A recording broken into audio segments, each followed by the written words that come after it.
নমস্কার, আমি সঞ্জয়। রোমিং ডায়েরিতে আপনাদের স্বাগত। চলুন এই বসন্তে একবার ঘুরে আসি পুরুলিয়ার ওই অযোধ্যা পাহাড়ে, সঙ্গে কিছু গল্প ও কথা নিয়ে। আমার শহর আসানসোল থেকে দুপুর 12টা নাগাদ গাড়ি নিয়ে বেরিয়ে পড়ি। গন্তব্য পাশের জেলা পুরুলিয়ার অযোধ্যা পাহাড়ে। ডান দিকে ওই গড় পঞ্চকোট পাহাড়কে রেখে আমরা আসানসোল পুরুলিয়া রোড ধরে এগিয়ে চললাম।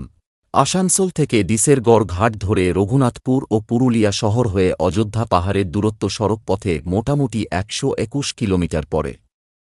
পুরুলিয়া টাউন থেকে অযোধ্যা পাহাড়ের দূরত্ব 55 কিলোমিটার। রাস্তার দুই ধারে সারি সারি গাছের মধ্যে দিয়ে এগিয়ে যাচ্ছি।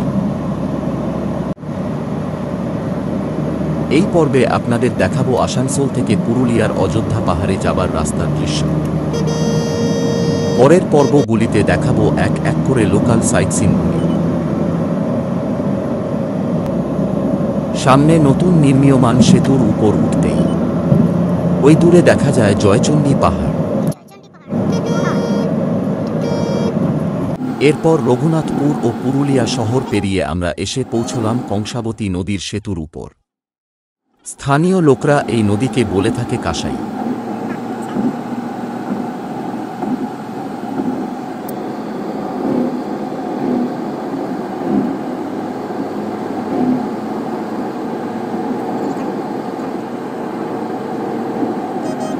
এই কাঁসাই নদী পেরিয়ে কিছু দূরে পড়বে টামনা মোড়। টামনা মোড় থেকে ডান দিকে টার্ন নিলেই পড়বে অযোধ্যা পাহাড়ে যাবার রাস্তা।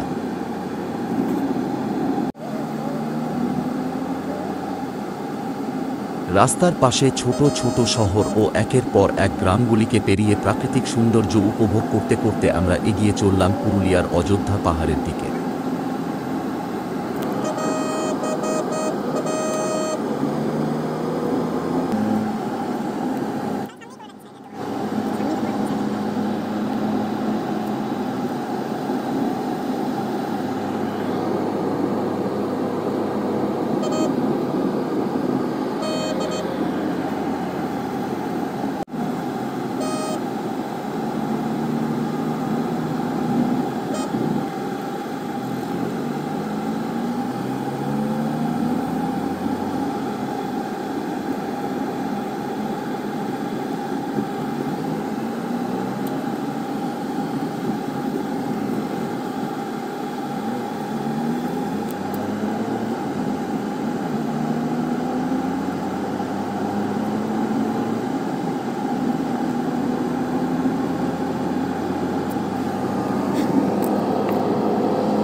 কিছু দূর এগিয়ে রাস্তায় বাঁক নিয়েই দেখতে পেলাম দূরে ওই অযোধ্যা পাহাড়ের রেঞ্জ। ঝাঁ চকচকে রাস্তা দিয়ে তীব্র গতিতে এগিয়ে চলছে আমাদের গাড়ি।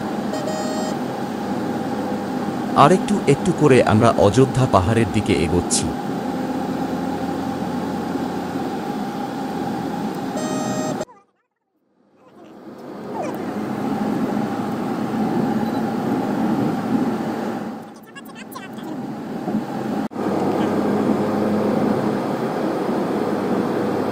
বাঁ পাশে ওই অযোধ্যা পাহাড়ের রেঞ্জ দেখা যাচ্ছে।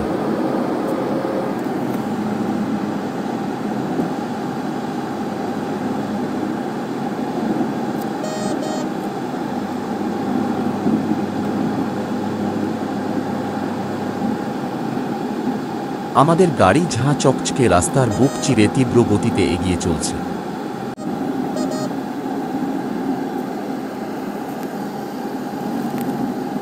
এখান থেকে অযোধ্যা পাহাড়ের দূরত্ব আর 19 kilometre. Baghmundi 33 kilometre, Jhalda 28 kilometre, ARSA 8 kilometre.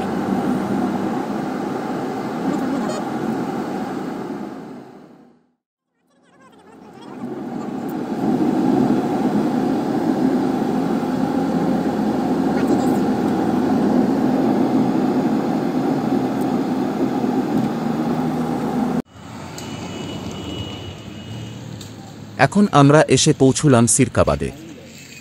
এই সিরকাবাদ হয়েই আমরা পৌঁছব অযোধ্যা পাহাড়ের হিলটপে। সিরকাবাদ হল ভারতের পশ্চিমবঙ্গ রাজ্যের পুরুলিয়া জেলায় অবস্থিত একটি ছোট গ্রাম। পুরুলিয়া জেলা পশ্চিমবঙ্গের পশ্চিমাংশে অবস্থিত এবং এটি তার প্রাকৃতিক সৌন্দর্য, ঐতিহাসিক গুরুত্ব এবং সাংস্কৃতিক ঐতিহ্যের জন্য পরিচিত। পুরুলিয়ার সিরকাবাদ প্রধানত গ্রামীণ, যেখানে মানুষের প্রাথমিক পেশা কৃষি। অঞ্চলটি তার লাল মাটির জন্য পরিচিত, যা বিভিন্ন ফসল যেমন ধান, ডাল, তৈলবীজ এবং শাকসবজি চাষের জন্য উপযোগী। কৃষি ছাড়াও সিরকাবাদ এবং এর আশেপাশের এলাকায় কিছু ক্ষুদ্র শিল্প ও ব্যবসা রয়েছে। স্থানীয় জনসংখ্যার চাহিদা মেটানোর জন্য শিক্ষা প্রতিষ্ঠান, স্বাস্থ্যসেবা সুবিধা এবং অন্যান্য মৌলিক সুবিধা থাকতে পারে। পর্যটনের পরিপ্রেক্ষিতে সিরকাবাদ পুরুলিয়া জেলা প্রকৃতিপ্রেমীদের এবং অ্যাডভেঞ্চার উৎসাহীদের জন্য সুযোগ দেয়। অঞ্চলটি সবুজ, বন, পাহাড় এবং জলপ্রপাত দ্বারা আশীর্বাদিত, এটিকে ট্রেকিং, হাইকিং এবং ইকো ট্যুরিজমের জন্য একটি জনপ্রিয় গন্তব্যে পরিণত করেছে। সামগ্রিকভাবে, যদিও সিরকাবাদ একটি ছোট গ্রাম হতে পারে, এটি পুরুলিয়া জেলার সাংস্কৃতিক ও অর্থনৈতিক ল্যান্ডস্কেপে অবদান রাখে, যা পশ্চিমবঙ্গের এই অংশের গ্রামীণ জীবনের একটি আভাস দেয়। ওই দূরে দেখা যায় আখের ক্ষেত। এই সিরকাবাদে ব্যক্তিগতভাবে আমার যেটা সবচেয়ে ভালো অভিজ্ঞতা হল এখানকার আখের রসের স্বাদ।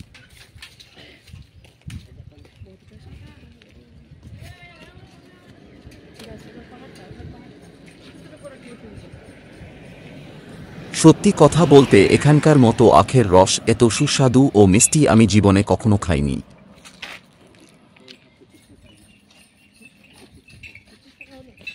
না না, পথচলতি প্রায় প্রতিটি মানুষজন এই সিরকাবাদে দুপুরে গরমে পথের ধারে রাজুবাবুদের কাছ থেকে আখের রস সেবন করছেন।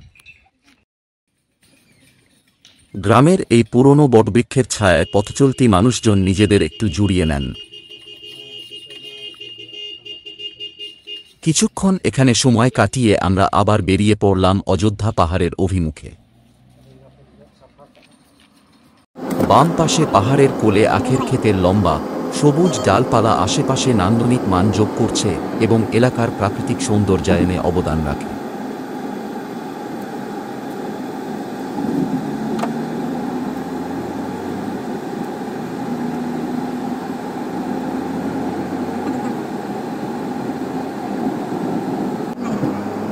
ভ্রমণের সাথে সাথে ভ্রমণকারীরা ঘূর্ণায়মান পাহাড়, সবুজ উপত্যকা এবং ক্যাসকেডিং জলপ্রপাত সহ আশেপাশের প্রাকৃতিক দৃশ্যের শ্বাসরুদ্ধকর দৃশ্য উপভোগ করতে পারে। এই অঞ্চলটি বিভিন্ন উদ্ভিদ এবং প্রাণীর আবাসস্থল, এটি প্রকৃতি প্রেমী এবং বন্যপ্রাণী উৎসাহীদের জন্য একটি আশ্রয়স্থল।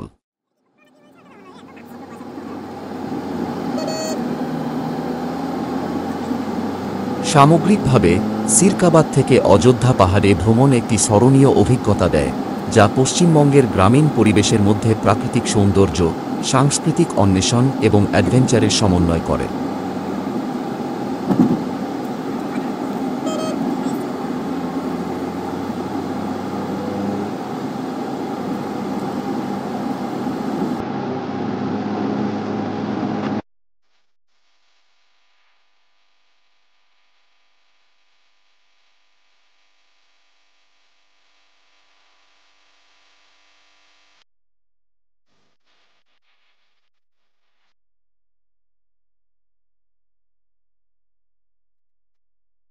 পুরুলিয়ার এই অযোধ্যা পাহাড়ের ওঠার আঁকা-বাঁকা পথে গাড়ি চালানোর সময় কিছুটা দার্জিলিং ও সিকিমের রাস্তার কথা যেন মনে করিয়ে দেয়। খালি একটাই পার্থক্য, পুরুলিয়ার এই অযোধ্যা পাহাড়ের এখন গরম আর দার্জিলিং ও সিকিমে ঠান্ডা।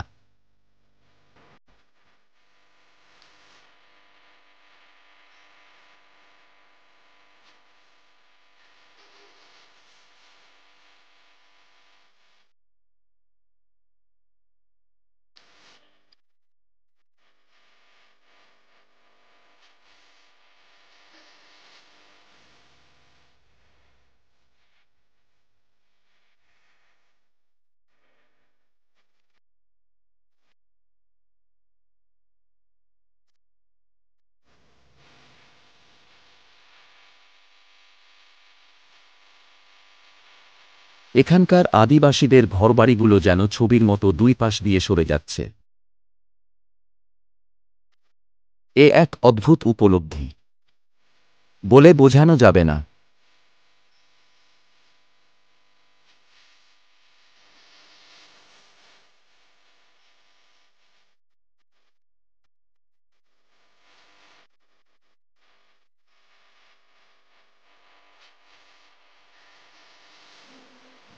অবশেষে আমরা আমাদের বুক করা হোমস্টেতে এসে পৌঁছুলাম। তখন দুপুর গড়িয়ে প্রায় বিকেল 4টে।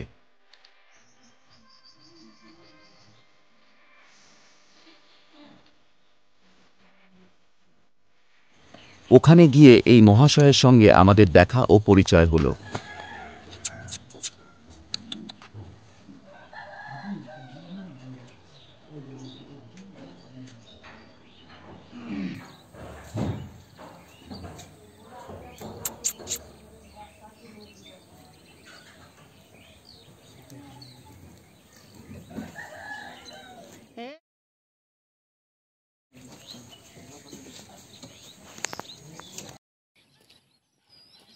এরপর ফ্রেশ হয়ে কিছুটা সময় পর আবার বেরিয়ে পড়লাম।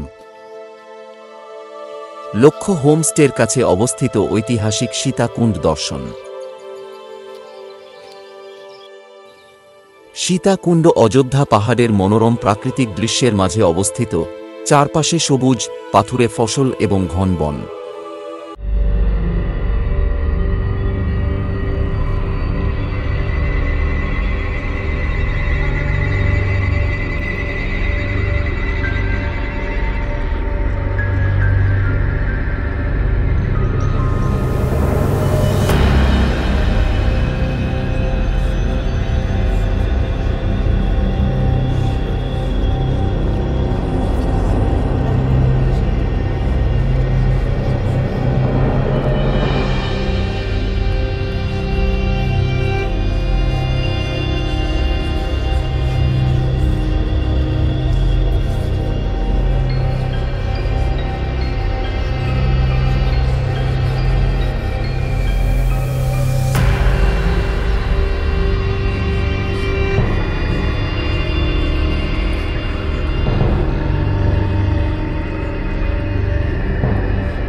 স্থানীয় পুরোহিত মশায় আমাদের কিছু কাহিনী শুনালেন এই কুণ্ড সম্বন্ধে।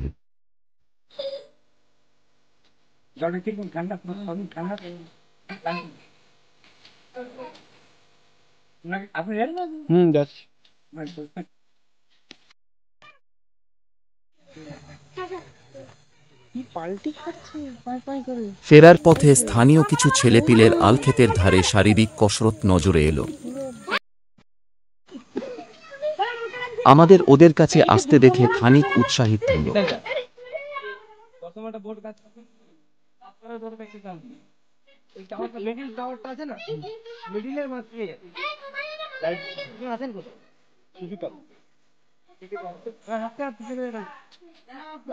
কিছুক্ষণ দাঁড়িয়ে আমরাও ওদের শারীরিক কসরত দেখলাম।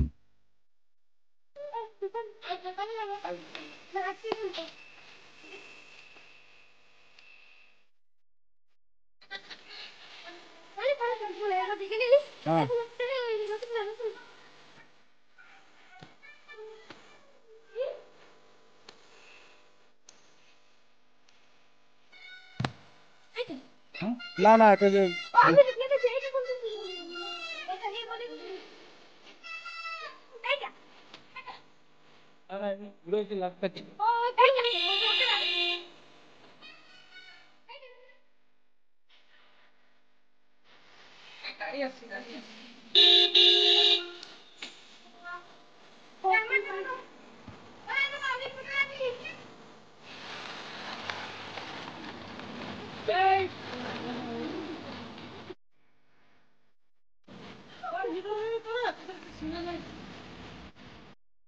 এদের কাণ্ডকারখানা দেখে রামায়ণের বালী সুগ্রীবদের কথা মনে পড়ে গেল।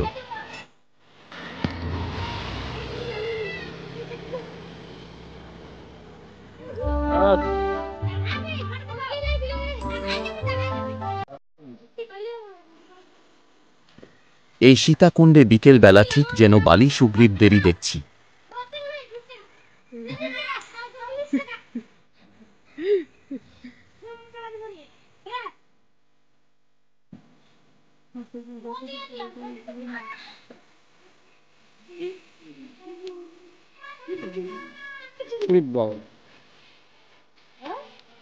ফেরার পথে হনুমানদের নাম জিজ্ঞাসা করতেই বলল ওদের আসল নাম ধাম।